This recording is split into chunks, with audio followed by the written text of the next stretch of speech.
The reason why we worked with the blueprint was not because we wanted our clients to have an org chart or have their process maps. We did it because when we had 7, 8, 9, 10 leaders in a room, we realized that we didn't know enough about their company fast enough to ask them questions about the decisions they were making. So this whole initiative with our blueprint came from our members wanting to get to know the other members' organizations faster to be able to push and dig deeper and ask better questions.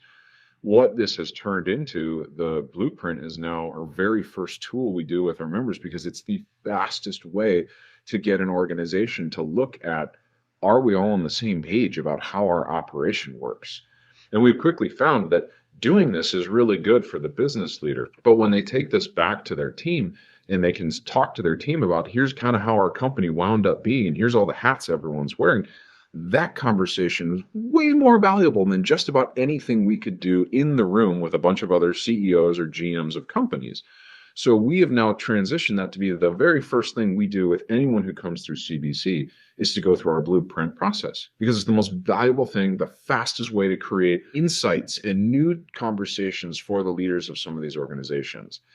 Then we take that product and we bring that into the room with the other GMs and CEOs because now they can start to see the organization a little bit differently and ask questions about, well, why are you sitting in that seat still? What's your expectation for your performance of your head of revenue or these marketing vendors you work with? Or what kind of on-time delivery are you doing from your production team? Are you actually measuring any of that?